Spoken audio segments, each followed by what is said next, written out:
Poin yang kedua, yaitu tentang Palestina sendiri. Apa hubungannya kita dengan Palestina? Perlu kaum muslimin mengetahui masalah ini. Yang pertama, Allah sebutkan dalam Al-Quran tentang Palestina.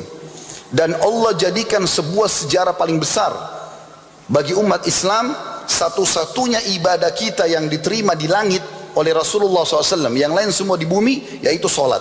Kejadian Isra dan Mi'raj. Semua orang Islam tahu masalah ini. Allah kekalkan, bahkan Allah namakan surah nomor 17 surah Isra, dan Allah sebutkan tentang ini. Kalau Palestina dan Masjid Aqsa tidak punya kedudukan, teman-teman, untuk apa Allah jalankan Nabi Muhammad SAW di malam hari? Isra jalan malam hari dari Masjidil Haram ke Masjid Aqsa, kemudian dari Masjid Aqsa baru naik ke langit, Mi'raj ke langit, dan akhirnya menerima perintah solat. Kenapa harus ke Masjid Aqsa? Kenapa harus ke Palestina? Kenapa Allah kenang dalam Al-Quran? Berarti ini punya kedudukan tempat ini.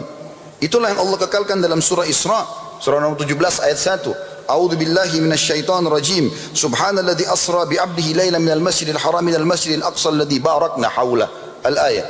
Segala maha suci Allah yang telah memperjalankan hambanya Muhammad sallallahu alaihi wasallam pada malam hari dari Masjidil Haram ke Masjidil Aqsa.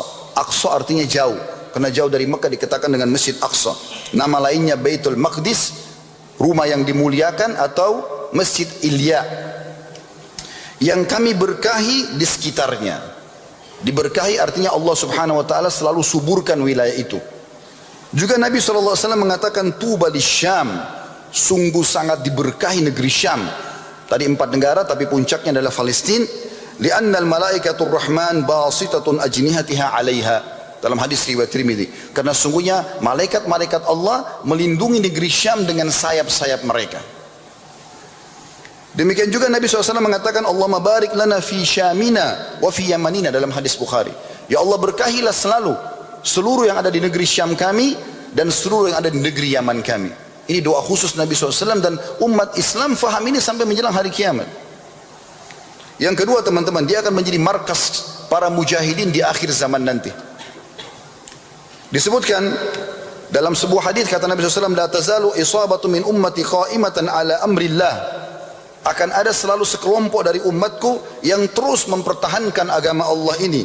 La yadurruha man khalafaha. Mereka tidak berpeduli siapapun yang tidak memperhatikan mereka. Siapapun yang mengejek mereka tidak diperdulikan oleh kelompok ini. Mereka terus memperjuangkan agama Allah.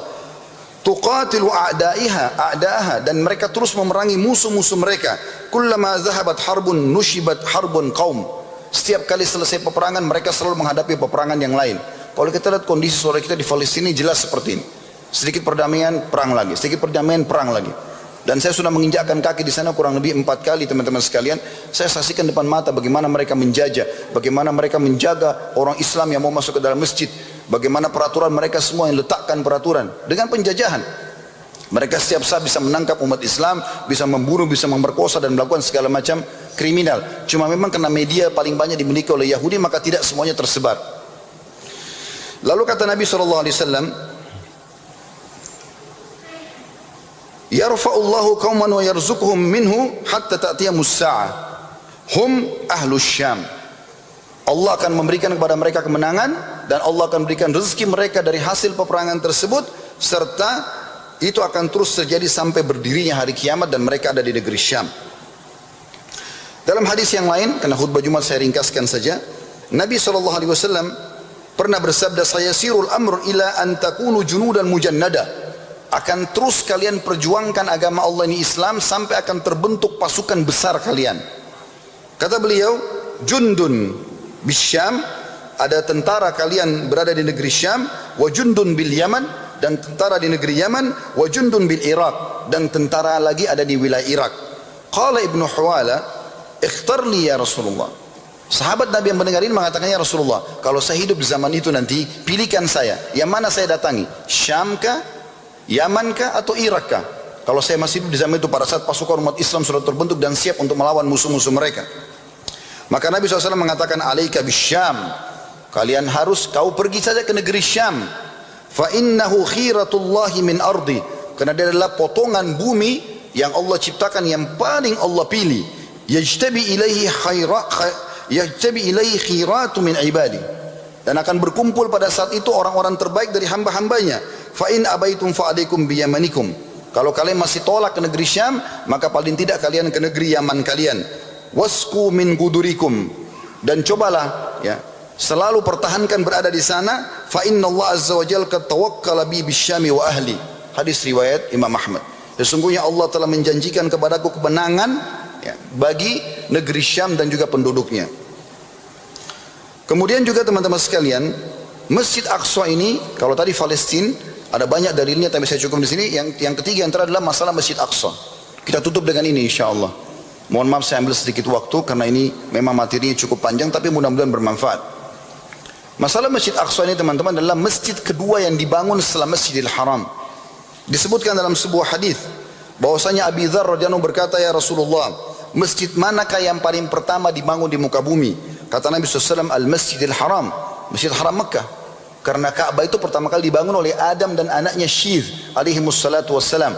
Lalu terjadi banjir besarnya Nabi Nuh, kemudian dibangun kembali di zaman Ibrahim alaihissalam. Itu masjid pertama yang dibangun. Lalu kata Abi Dzar, lalu masjid mana ya Rasulullah? Kata Nabi SAW, Al-Masjidil Aqsa. Itu masjid yang kedua setelah Masjidil Haram. Artinya betul-betul dia punya sejarah dalam Islam. Masjid kedua yang dibangun di muka bumi yang semua orang dianjurkan untuk sholat di sana. Lalu aku bertanya, berapa lama waktu jarak pembangunan di antara keduanya? Kata Nabi SAW, Arba'una sana, 40 tahun. Thumma aynama adraktahu, thumma aynama adrakatka as-salah, ba'd fasalli, fa innal fadla fi. Kalau kau sempat, hai Abi Dzar, pergi ke sana sholat, maka sholatlah di lokasi Masjidil Aqsa. Dimanapun kau sholat di lokasinya, kurang lebih 14.400 meter luasnya Masjidil Aqsa. Tidak semuanya dibangun masjid, tapi bagian depan ada Masjid Qibli, di tengah-tengah ada Qubatus Sokhra dan ada beberapa musola kecil. Itu di dalam satu lokasi, karena luasnya tidak dibangun semuanya masjid. Kata Nabi SAW, dimanapun kau masuk di daerah tembok masjid itu, kau sholat, maka kau akan mendapatkan keutamaannya. Hadis riwayat Bukhari Muslim. Dan yang luar biasa teman-teman sekalian adalah keutamaan sholat di sana. Cukup banyak hadisnya, tapi saya angkat sebuah hadis yang mulia. Hadis ini riwayat Ibnu Majah. Kata Nabi SAW, Lamma faraga Sulaiman bin Daud min bina'i Baitul Maqdis. Pada saat Nabi Sulaiman bin Daud telah selesai merenovasi Masjid Aqsa. Karena yang bangun pertama Nabi Ibrahim alaihissalam setelah Masjid Haram, beliau hijrah ke Palestina, beliau bangun Masjid Aqsa. Kemudian direnovasi oleh anak cucunya namanya Sulaiman, Nabi Sulaiman alaihissalam. Kata Nabi SAW, pada saat Sulaiman alaihissalam selesai membangun Baitul Maqdis, sa'alallaha thalathan. Dia pun minta kepada Allah 3 hal. Hukman yusadifu hukmah, agar semua keputusan Sulaiman alaihissalam sesuai dengan keputusan Allah. Walaupun wahyu belum datang, kalau Nabi Sulaiman ditanya oleh kaumnya, dia jawab, maka seperti yang apa Allah perintahkan. Dalam sebuah riwayat lain, Allah pun memberikan itu. Wa mulkan la yanbaghi li ahadin min ba'di. Dan dia juga meminta agar diberikan kerajaan tidak layak untuk orang sesudahnya. Makanya Nabi Muhammad SAW pernah lagi sholat, kemudian beliau sallallahu alaihi wasallam mengatakan, tadi waktu lagi sholat ada syaitan berusaha menggodaku lagi sholat, maka aku menangkapnya. Kata Nabi SAW, kalau bukan aku mengingat perkataan saudaraku Sulaiman, minta kerajaan tidak layak untuk orang sesudahnya, aku akan ikat syaitan itu di pohon di Madinah, agar anak-anak Madinah mempermainkannya. Kemudian yang ketiga di saksi bahasan kita, wa alla ya'ti hadzal masjid ahadun la yuridu illa salatu fi illa kharaja min dhunubi ka yaumi waladathu ummu. Dan Sulaiman meminta, dan Allah pun memberikan itu, tidak ada seorang pun yang datang sholat di Masjid Aqsa ini, baik sunnah atau wajib, tahiyat masjid pun dapat keutamaan ini. Apalagi sholat wajib, apalagi orang sholat 5 waktu, kecuali dia akan dibersihkan dosanya seperti baru dilahirkan oleh ibunya. Makanya pada saat kami membimbing Umrah Plus Aqsa, saya selalu motivasikan jemaah, ini keutamaan yang luar biasa. Sholat 1 kali saya di Masjid Aqsa, sunnah pun dibersihkan dosa seperti baru dilahirkan oleh ibu. Dan keutamaan ini hanya didapatkan pada saat haji. Kata Nabi SAW, kalau haji orang tidak mengucapkan kata-kata syahwat yang bukan pada pasangannya, tidak berbuat kriminal, maka dia pulang seperti baru dilahirkan oleh ibunya. Ini dapatkan juga dengan sholat di Masjid Aqsa. Dan ini keutamaan yang luar biasa. Bagi teman-teman yang tidak mampu pergi sholat di sana, pernah ditanya oleh Maimunah radhiyallahu anha, istri Nabi SAW. Ini orang Yahudi masuk Islam, istri Nabi SAW. Maka dia mengatakan, ya Rasulullah, kalau orang belum mampu pergi ke Masjid Aqsa, apa yang dia lakukan? Kata Nabi SAW, falyuhdi ilaihi zaitan yusraju fihi, fa inna man ahdalahu kana kaman shalla fi. Hadis riwayat Ahmad. Kalau dia tidak mampu pergi ke sana, dia sumbang saja. Sumbang. Kata Nabi SAW, sumbang minyak. Zaman itu orang pakai minyak zaitun. Karena belum ada penerangan ke kita sekarang, pakai minyak zaitun lalu ditaruh sumbu untuk jadi penerangan. Sumbang minyak untuk menerangi Masjid Aqsa. Karena siapa yang menerangi Masjid Aqsa, sama pahalanya dengan orang sholat di dalamnya. Jadi dapat keutamaan tadi itu. Makanya sumbangan ke Palestina kita lakukan. Dan Alhamdulillah, semoga Allah SWT berkahi pemerintahan kita ini. Pemerintah kita mengizinkan kita, silakan. Umat Islam di Indonesia kalau mau mengumpulkan sumbangan, dan di saat sekarang ini hampir seluruh dunia umat Islam sedang melakukan perbaikan itu. Bagaimana kita rame-rame untuk menyumbangkan, ini pahalanya besar. Ke Masjidil Aqsa, pahalanya sama dengan sholat di sana. Yang terakhir teman-teman sekalian, selain dia adalah kiblat pertama umat Islam, dia adalah tempat mi'rajnya Nabi SAW. Yang terakhir adalah tidak akan dimasuki oleh Dajjal. Siapa Dajjal ini? Dajjal adalah orang yang akan keluar di akhir zaman buat kerusakan. Teman-teman kalau sholat pas tahiyat, kita selalu berdoa, Allahumma inni a'udzubika min adzabi jahannam, Allahumma inni a'udzubika min fitnatil masih Dajjal. Potongannya itu dari 4 permintaan. Kita minta agar dijauhkan dari siksa neraka Jahannam, siksa kubur, fitnah kehidupan dan fitnah masih Dajjal. Selalu kita baca, Allahumma inni a'udzubika min adzabi jahannam, min adzabil kubur, min fitnatil mahya wal mamat, min fitnatil masih Dajjal. Dan jauhkanlah kami dari fitnah masih Dajjal. Siapa Dajjal ini? Dajjal adalah orang yang akan membuat kerusakan di muka bumi, teman-teman sekalian. Dan dia akan mengaku Tuhan. Makanya Nabi SAW mengatakan, nanti Dajjal akan keluar dari wilayah Asfahan, sekarang Iran. Dia ikuti dengan 70.000 Yahudi, pengikutnya pun orang Yahudi, yang akan menyebar di muka bumi selama 40 hari. Ya. Dalam riwayat atau 40, ya. Dia akan membuat kerusakan 40 hari itu, satu harinya seperti setahun, satu hari yang kedua, hari kedua seperti sebulan, hari ketiga seperti sepekan, dan sisa harinya seperti hari-hari kalian. Maka dia akan mengaku Tuhan. Kata Nabi SAW, ingatlah Dajjal buta mata kanannya dan Tuhan kalian tidak buta. Dan kata Nabi SAW dalam hadis yang lain, kalau kalian dengar Dajjal keluar di satu tempat, maka pergilah, jauhi, jangan datang ke sana. Jangan kalian mengatakan imanku kuat kemudian dia menjadi pengikutnya. Nabi SAW banyak mengingatkan masalah Dajjal. Saya cukupkan dengan hadis, yaitu dia tidak akan bisa masuk ke 4 wilayah. Ke wilayah Masjidil Haram Mekah, ke Masjidil Madinah, Masjid Nabawi Madinah, dan Masjid Aqsa juga At-Tur, wilayah Tur, tempat Nabi Musa AS menerima wahyu Taurat di wilayah Mesir. Disebutkan dalam hadis masalah itu. Kata Nabi SAW, nanti akan keluar, aku sudah mengingatkan kalian masih Dajjal yang mata kanannya rusak. Dia akan jalan bersamanya gunung-gunung roti.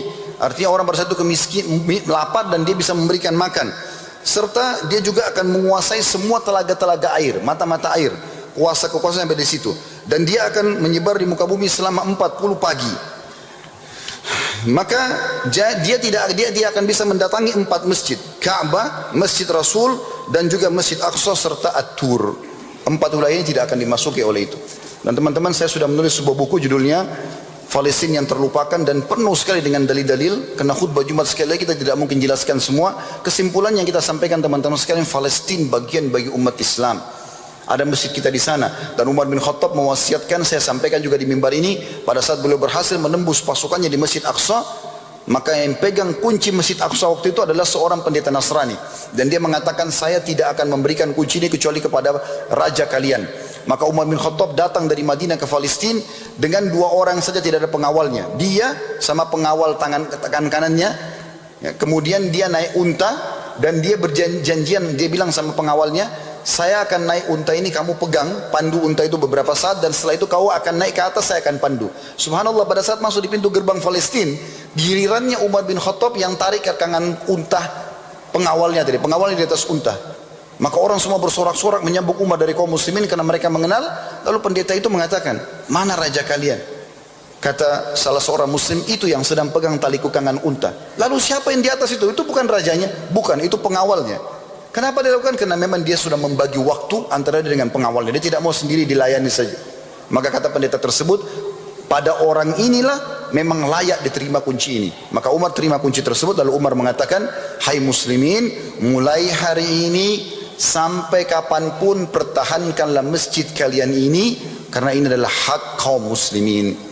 Aqulu qawli hadza, saya sudah mengucapkan perkataan saya ini, wa astaghfirullah li wa lakum, dan saya beristighfar kepada Allah, mengajak jemaah istighfar kepada Allah, fastaghfiruhu wa innahu wal ghafurur rahim. Istighfarlah karena Allah Maha Pengampun juga Maha Pengasih.